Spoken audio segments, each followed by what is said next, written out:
नमस्कार मित्रांनो, नशीबवान सिरियल मध्ये काय घडले आपण ते बघणार आहोत। नागेश्वर सांगतो की हा डॉक्टर खोटं बोलत आहे, मला तुझ्या वडिलांचा जीव घेऊन काय भेटणार। त्यावेळेस डॉक्टर लगेच बोलतो की अशा केसेसमध्ये आम्ही नेहमी कॉल रेकॉर्डिंग ठेवतो, तो रेकॉर्डिंग ऐकवतो। हे सर्व ऐकून जे लोक नागेश्वरला देव समजत होते ते राक्षस समजू लागले। सगळ्यांनाच आश्चर्य वाटलं की असं कसं होईल। नागेश्वर गडबडतो पण कबूल तर काहीच करत नव्हता। माझ्या वडिलांचं हृदय काढून तुम्ही तुमच्या मेवण्याला बसवायला तयार झालात का बरं, असा प्रश्न गिरिजा करते। सर्व गावकरी संताप व्यक्त करत होते। मी तुमच्या मेवण्याला थोडी जखम झाली तर दवापाणी केलं, दवाखान्यात नेलं आणि तुम्ही चक्क माझ्या जिवंत बापाचे हृदय काढून त्यांना बसवायला निघालात। खूप चिडली होती गिरिजा, तरीही नाकबूल होता नागेश्वर। इकडे मोनू हॉस्पिटलमध्ये खूप रडत असतो। रुद्रा त्या ठिकाणी येतो आणि मी तुझ्या तायडीला आणि बाबांना शोधून आणतो असं बोलतो। तेवढ्यात उर्वशीचा कॉल रुद्राला येतो। रुद्रा बोलतो की इथे गिरिजाचे वडील गायब झाले आहेत, त्यावेळेस तू प्रभासची काळजी न करता त्या मुलीच्या वडिलांची का काळजी करतोयस। तेवढ्यात एक व्यक्ती निरोप देतो की लवकर चल, आबासाहेब अडचणीत आहेत। इकडे गिरिजा बोट पुढे करून जाब विचारत असते, तुम्ही हे साहेब का केलत।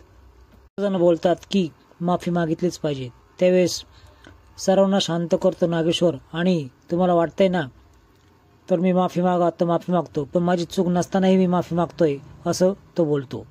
जोडून विनंती करतो, पण तेवढ्यात हात जोडून चालणार नाही, नतमस्तक होऊन तिच्या पायावर ठेवून माफी माग असं बोलतात। रुद्र त्या ठिकाणी येतो आणि काय झालं आहे असं विचारतो। त्यावेळेस मी सांगते तुम्हाला असं ती बोलते आणि माझ्या वडिलांना किडनॅप करणारे हे तुमचेच वडील आहे असं ती त्यावेळेस बोलते। रुद्राचा देखील विश्वास बसत नाही, आबासाहेब असं करणारच नाही असं बोलतात। तेवढ्यात एक लेडीज बोलते की जसा बाप तसा लेक। त्यावेळेस माझ्या लेकाला कुणीच काही बोलायचं नाही, मधी पडून नको असं तो बोलतो, पण माझ्या वडिलांना कोण इथून घेऊन जाऊन देत नाही तेच मी बघतो असं म्हणून रुद्रा पुढे सरकावतो। त्यावेळेस पुन्हा नागेश्वर त्याच्यावर ओरडतो आणि सगळ्यांना नवल असं वाटल अशी घटना घडते।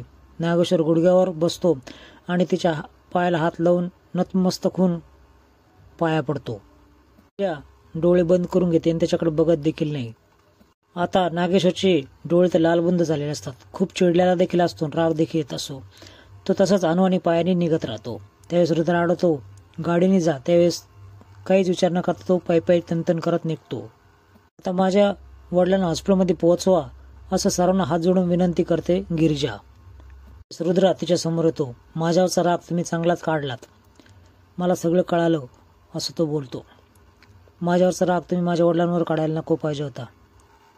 अख्ख्या तुळजापुरात त्यांची इज्जत होती, सगळी इज्जत गेली। माझ्या बाबाचा झालेला अपमान मी हा कधीच विसरणार नाही, हे आयुष्यभर लक्षात ठेवा असं तो गिरिजाला बोलतो।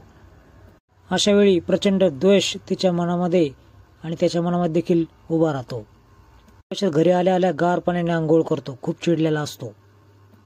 रुद्रा त्या गिरिजाकडे जातो असं बोलतो। त्यावेळेस नाही, तुम्ही याच्यामध्ये पडायचं नाही, या हाताने मी तिचे पाय पकडले ते हात कापून टाकू का काय असा मी विचार करतोय, कारण खूप मोठा माझा अपमान झालाय असं तो बोलतो। पोरींनी सर्व गावासमोर मला झुकवलं, मी तिला सोडणार नाही असं बोलतो। सर्व गोष्टीच्या मुळाशी मी जाणार असं रुद्रा बोलतो। त्यावेळेस मनातल्या मनात मुळाशी म्हणजे माझ्यापर्यंतच येणार तू असं नागेश्वर बोलतो। हे सर्व ऑपोजिशन वाल्याचं कारस्थान आहे असं नागेश्वर बोलतो। आम्हाला इलेक्शन मध्ये उभा राहून द्यायचं नाही यासाठी सर्व कट आहे असं तो बोलतो।